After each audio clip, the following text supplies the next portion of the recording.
Hey, you're listening to the Beyond Podcast with your host, Timmy Riggs, and today I'm excited because I'm sitting down with one of my best friends and colleagues, Jake Garrett, the Hospitality Connections Executive at our church, and so I hope that you enjoy. Well, hey, Jake, thanks for jumping on with me, and you kind of did it short notice, so I appreciate it. Yeah, no problem. We are just kind of said in the intro real quick, and I'll tell everybody else. Jake is our hospitality pastor at our church. He's one of our executive pastors, so he sits in on, high-level meetings every week, making big decisions. I'm glad I don't have to do that. I just get to talk to you guys. So, but he does a lot of other things that are really important to our church. So, leading a lot of volunteer things, making sure that when someone walks in, they feel welcome just by, helping lead our volunteers to truly live Rick's whole focus for us, which is open arms.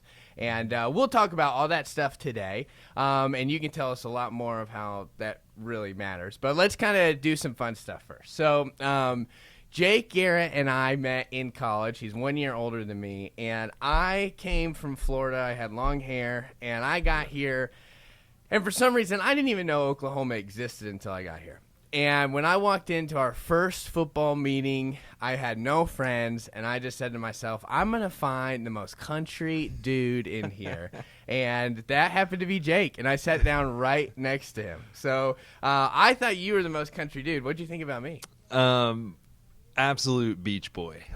I mean, you came in, you had these long curly hair, and you had these like flip-flops on and board shorts and like a Hawaiian shirt. And your accent back then was even thicker about, you're like, what's up, man? What's up, dude? And all this stuff. And so I was like, who is this guy, And, but yeah, I'll never forget whenever you first came down and, or came up and sat next to me during that first meeting during 2-a-days. And, yeah, we kind of hit it off from there. It's really crazy. I mean, we were so different. Yeah. So different. I went I went home with you like a couple days later to have dinner with your family, and we went to a Tuttle football game in a small town of Tuttle, and I remember it was just so much different than what like my football games were like in Florida, and so they were bigger guys, and it was a little bit slower, where Florida they're smaller and faster, so that was interesting to watch. But so with that being said, you're from Tuttle. Tell us a little bit about Tuttle Jake, and then coming to SNU, and then now where you are today and what you do. Yeah, so my high school, Tuttle, was a big football high school. It was wrestling as well, but mainly football. And did you wrestle? Never? No, never wrestled. I played a little bit of basketball, but I was really bad at it. And so I focused mainly on playing football. And I loved football, had great friendships on the football team, and had just a great time playing football. Of course, it was such a big deal in our town that made it fun too, because everybody would go to the games. It's kind of Friday Night Lights type of deal. And then I got a call, kind of towards the end of my senior year football season. I started to kind of send out film, trying to get a scholarship to play. I really wanted to play college football. And so got a call from Coach Michaels at SNU. He was one of the coaches at Southern Nazarene University, and he said, hey, do you want to come for a visit? And I said, well, I had never actually heard of SNU before. Where is it? And he's like, it's in Bethany. So I look it up. It's pretty close to Tuttle. So I said, yeah, I'll go check it out. So I go to a game and do the whole visit thing, tour campus, and immediately it was kind of odd because I had toured a couple of other schools and gone on a couple other visits, but immediately I just knew that this was where I wanted to go and play football and spend the next 4 years of my life. And so signed with SNU without knowing much about it at all. And which is better than me. I never even saw the campus. Yeah, that's crazy. I never even saw pictures. Oh, wow. I just came. Yeah. What were you picturing? Were you picturing like a prairie? So I've told the story how I, for some reason, picture like when you drive up the end of this long road and there's this huge campus, right? So like me and my dad got here at night right before 2-days started. Yeah. And we're driving down 39th, and he's like, it's going to be coming up soon. And I'm like, okay. And I'm thinking I'm just going to run right into that. And we're like driving, and he goes, there it is. There it went. because I just passed it, and I was like, what? I was so confused. Oh man, yeah. So, but it's beautiful. Yeah, and so a little bit of background. I wasn't very serious about my faith in high school. It was kind of more of go kind of hang out on Wednesday nights and with some friends at youth group, but I never really got serious. So when I signed with SNU, I didn't even really think about it being a Christian school at all. As a matter of fact, I kind of had my own plans for college. I kind of wanted to do the whole party scene and everything like that. And I won't tell my whole testimony, but the summer before I got to SNU is when I really committed to a real authentic relationship with Jesus and got kind of serious about my faith, which was perfect because then I get on SNU's campus and I was surrounded by good Christian mentors and had chapel and things like that. It was just a perfect environment for me to grow because I was such a kind of a baby Christian. I was so new to it, and so throughout those 4 years, I was really wanting to be a football coach. Then my senior year, I got called to ministry. So it was kind of too late to switch majors. So anyways, yeah. So long. That's a long story. So your initial degree was kinesiology, right? Yes. So that's what I got my degree in was kinesiology. And then you started doing seminary. Yeah. While you were coaching football.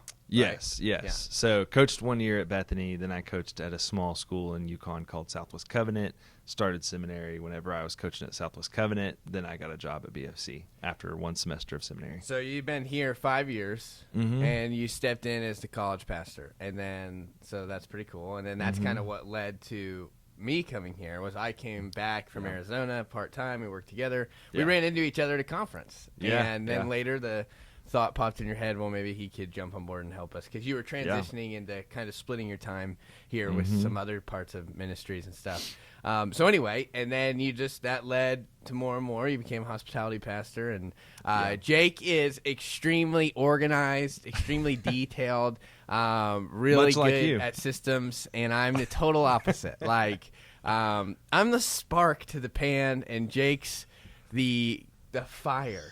I like That's that. good. Yeah. I'm the oil and the grease and the food and all the real attractive things, and I'm the crock pot. You're the consistent.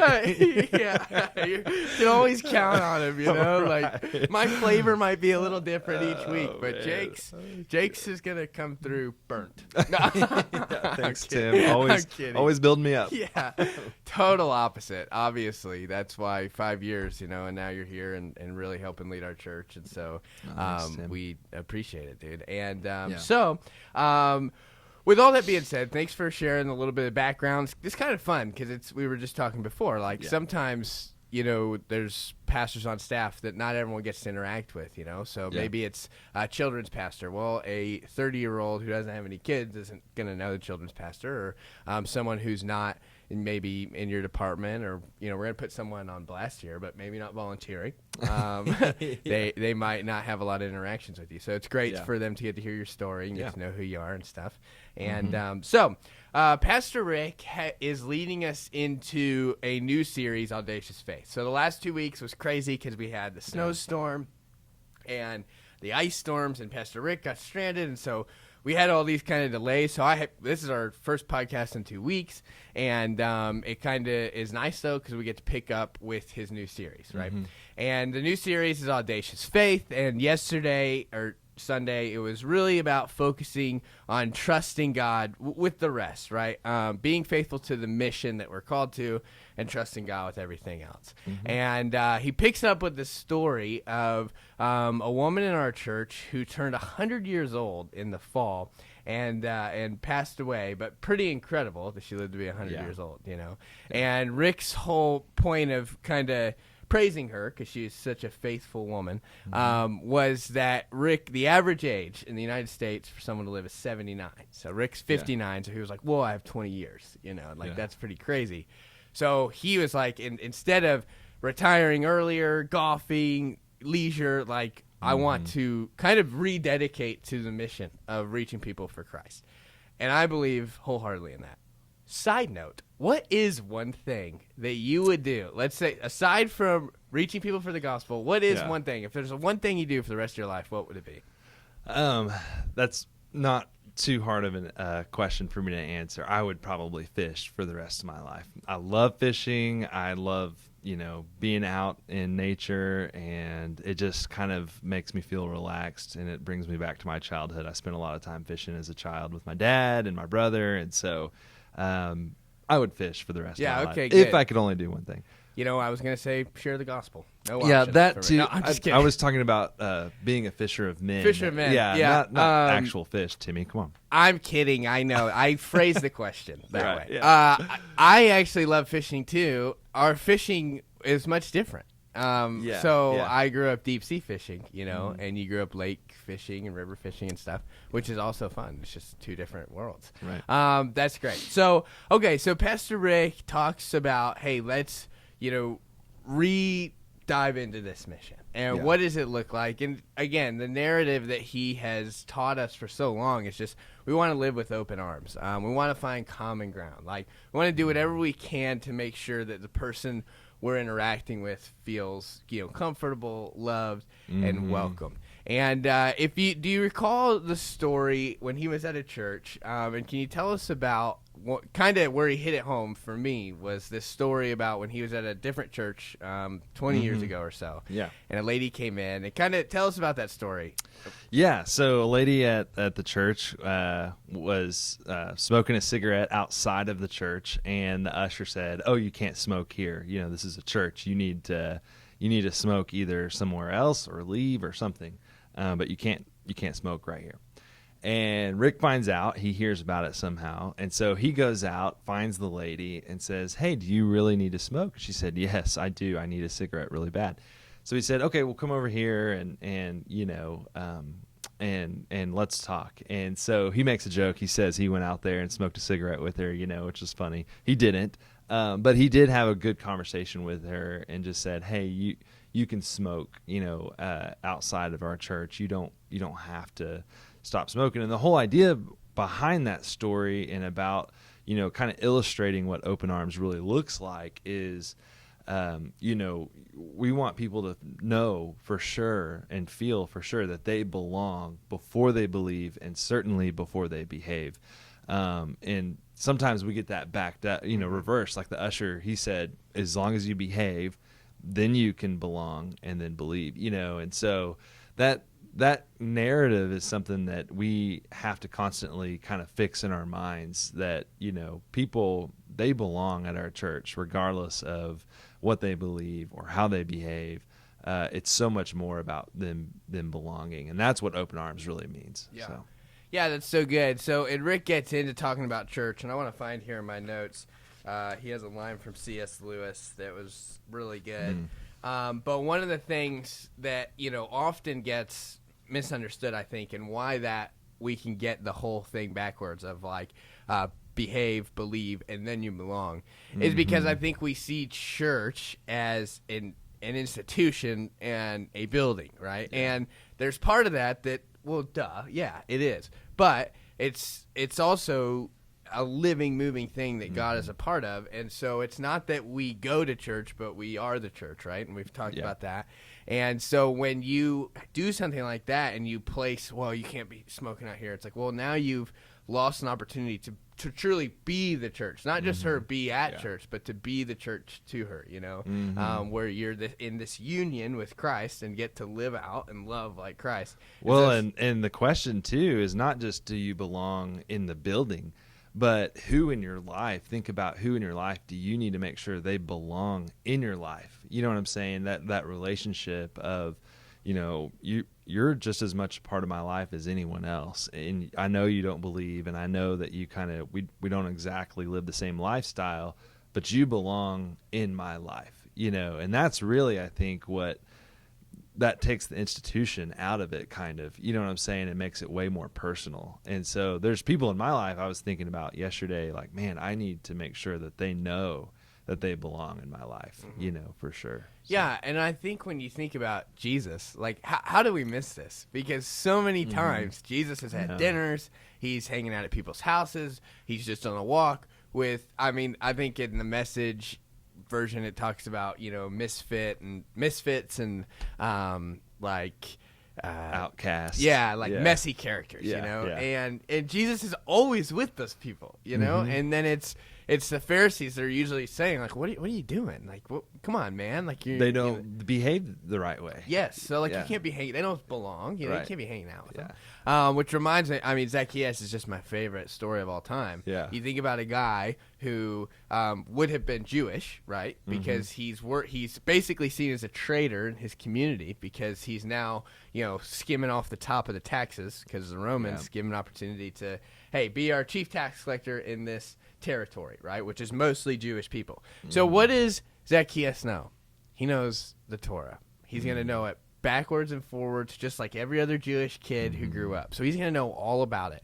So what's happening? Well, the law doesn't seem to be changing him. But what happens? One evening with Jesus transforms his life. And so you're just like that. Look at how important that is, making sure we just literally, and why? I picture, Zacchaeus sitting with Jesus and saying, Zacchaeus, last week our numbers were really good, and whatever, talking about finances and all his life goals, and Jesus just being like, wow, man, that's interesting. How do you feel when you sleep at night? I don't know, but just kind of getting deeper, and all of a sudden Zacchaeus having this moment of like, man, this guy really loves me. Like, I don't have to prove anything to him. Well, and I think sometimes, not to sound too preachy, but sometimes with relationships with people who aren't believers, we often try to get them to believe what we believe and behave the way we behave. And I think sometimes we just need to stop that and just be in relationship with them. That doesn't mean we have to celebrate their behavior or whatever it is, especially if it's harmful to them and to others. But we don't have to change it, and people know whenever you're just trying to change their behavior or trying to change what they believe. I mean, they can pick that up really quick. Yeah. And so I think once we look at Jesus's ministry, it wasn't like he went in and said, stop doing this, stop doing that, start doing this, start doing that. It was, hey, you belong in my life. You belong as a part of this, in this relationship. And Rick kind of touched on, like, a couple years ago, he realized, whoa, there's areas where I'm missing. Like, I don't know a lot of unbelievers. I don't know. Like, I'm only in kind of my bubble. And I think that here's why. When we've grown up for so long, and sometimes with the twisted view of behave, believe, belong, we get frustrated, uncomfortable, angry when we're around people who are living life the way that we're not. And I heard one pastor say, like, get used to being uncomfortable. Like, because that's the whole, like, that's how we impact. And so then we don't morph. Like, we continue to live our life, and eventually they're going to be like, man, what? Like, why do you and your wife not fight like mine? I don't know. Like, but just getting to that place where they're going to start asking questions, and you can be like, well, here's why I believe, that our life is different. But so C.S. Lewis says this. He says it's easy to think that the church has a lot of different objects: education, buildings, missions, holding services, but the church exists for nothing else but to draw men into Christ. If they are not doing that, all the cathedrals, clergy, missions, sermons are simply a waste of time. God became man for no other purpose. That's just, I feel like that's just like, yes, like, let's get back to the root of why we're doing what we're doing, Yeah. So let me segue, because we kind of hit on the heart of Rick's messages. That is just, hey, we need to be extending this love, this grace, living it out, trusting that God's going to do the process of, transforming people's lives. And so even yesterday, you and I were talking, and I was thinking about the passage where Jesus says, hey, don't judge, for you'll be judged at the same level. And we apply that to certain things, but then not everything, right? Because then we think of other passages that are like, well, you need to, correct those or whatever. And it's like, all right, sure. But I think that comes from deep relationship, right? Yeah. So what is our job? Well, Jesus says, hey, go out, connect with people, throw seed. That's what I want you to do, So there's a couple things that Pastor Rick eventually gets into values, but with you being a hospitality pastor, I thought it'd be enjoyable to kind of hear, okay, how do we live this out? What's your method, right? We're always married to the mission, Andy Stanley says, and we date the method. So right now we have a certain method that we believe works to help connect and disciple people. So I'm going to stop talking, and I'm going to let you go and talk about it. Okay. Yeah. So I oversee hospitality at our church, what we call hospitality. Hospitality includes all of what we call our first impression volunteers. So that would be anything from golf cart drivers, ushers, door greeters, all of those types of first impression, welcome center volunteers. And then when we have our coffee bar and stuff like that, our hospitality center volunteers. So we have some core values, kind of the way I view these, the hospitality and, the hospitality volunteers is we're kind of on the front lines of making people feel like they belong and know that they belong at our church. In other words, we want to be kind of at the center of the culture of our church that says you belong here when we talk about belong and believe. So kind of the way we do that, or one of the ways we do that, is we do three things really well. We have three core values. And in my thinking, if we can do these three things really well as a team, as a hospitality team, then people will know that they belong at our church. So one of them is, and they all start with E, so one of them is empathy. And so empathy is feeling what others feel at the most basic level. So when we encounter guests at our church, what are they feeling? Sometimes, especially if it's their first time to go to a church, they're feeling stressed.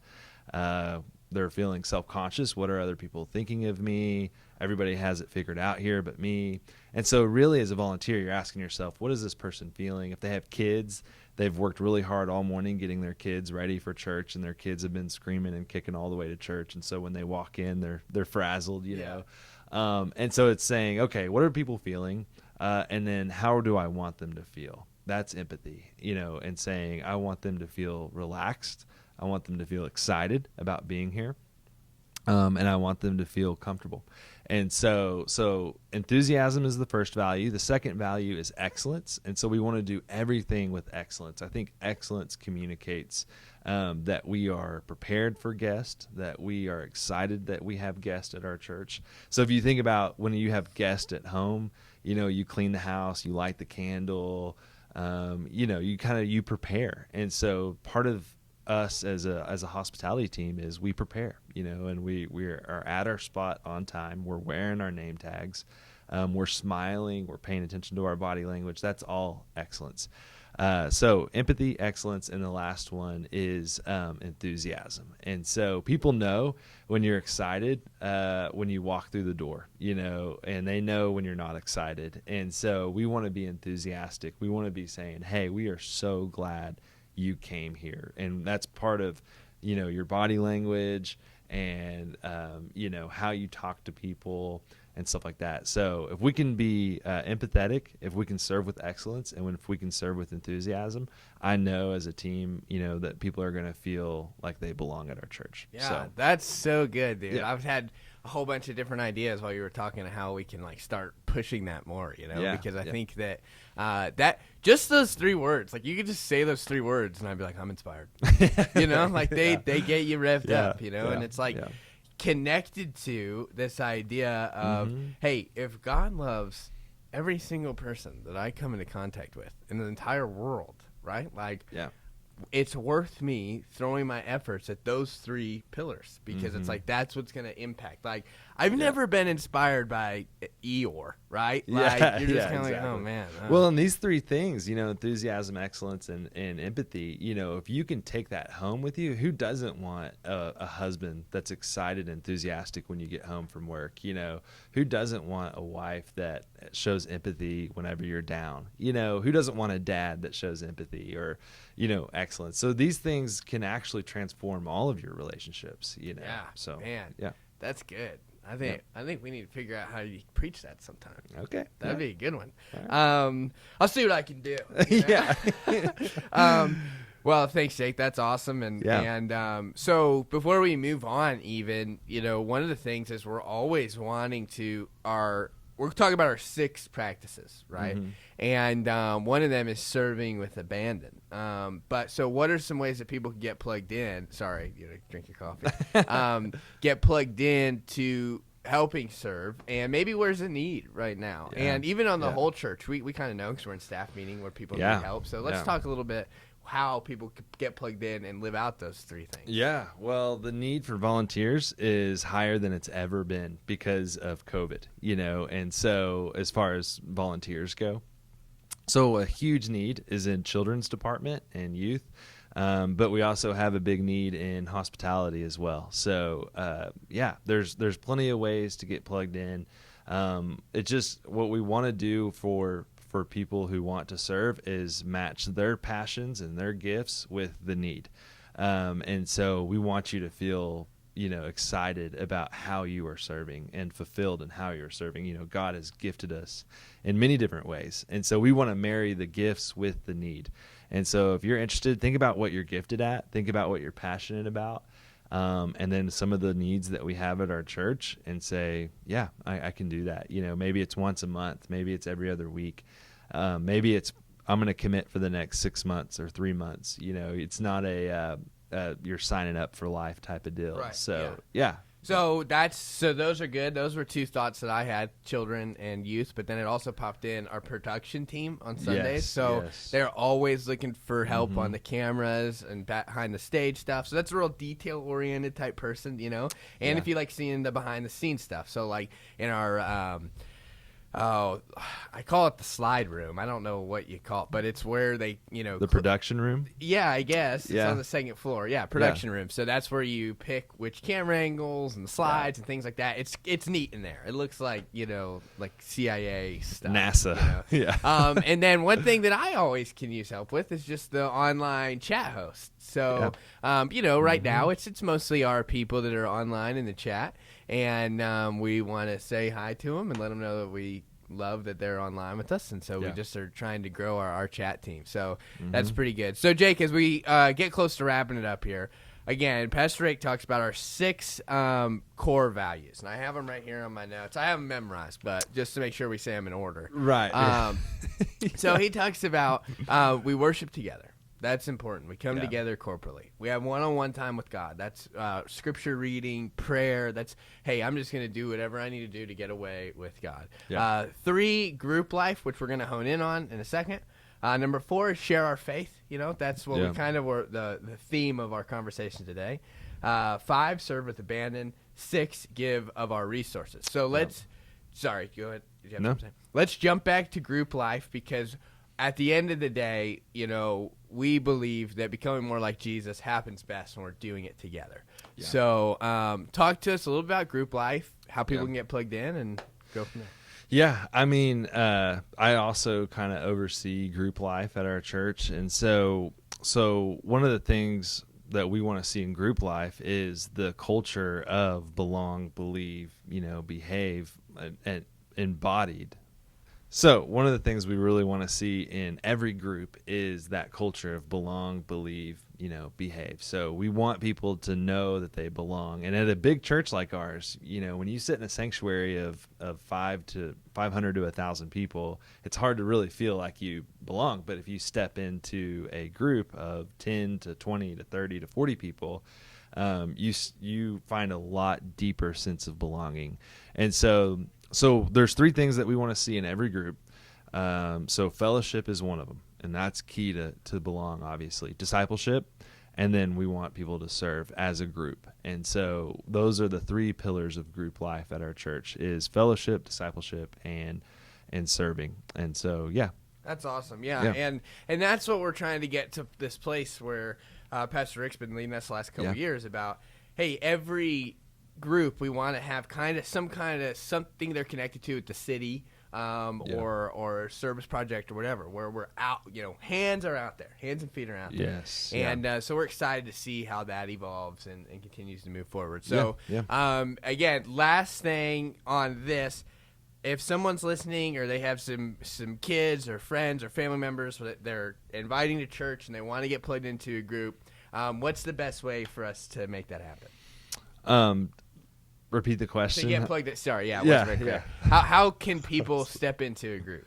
Yeah, so the best way to step into a group is to get on our website and look at the groups that we offer, kind of figure out which one. There's descriptions of each group. which one kind of appeals to you, and then probably fill out a form online saying I'm interested in a group, and then you'll get a follow-up. The best way, or kind of the method that we have for getting people into groups, is I'll meet you in the lobby, or another pastor will meet you in the lobby and actually walk you to that group. It is a little intimidating to walk into a group sometimes if you've never been to it, and so we don't want you to walk in there alone if you don't want to. So we'll have somebody from the class meet us in the lobby, and together we will go and visit that group. And that's a good way to try one. But yeah, fill out a form online, or just call the church, and say, hey, I want to try a group, So. Yeah, awesome. And that's it. I mean, I just believe so strongly that if you're not walking, through life with other people, it's just going to be so much harder. Yeah. And that's it. That's part of somewhere in everything we said. One of the things is kind of vulnerability and stripping away and saying, hey, God, I want you to lead me, and I want to be real with the people around me. We got a world that is all about, let me hide my behind the scenes and show you my highlights, and it's like, no, that's not the way of Jesus, and so groups are a great way to begin to step into that next level of growth and connection with God. So all right, well, is there anything else that you have for us, anything encouraging, or before we wrap it up? No, I just encourage you to get involved. Rick was kind of saying in the sermon on Sunday with the 6 practices, if you feel stuck in your faith, if you feel like, man, I'm just not really growing, I'm not feeling intimate with God, kind of ask yourself, okay, is there a practice that I'm not really committed to? Is there one that I'm not really practicing or actually putting action to?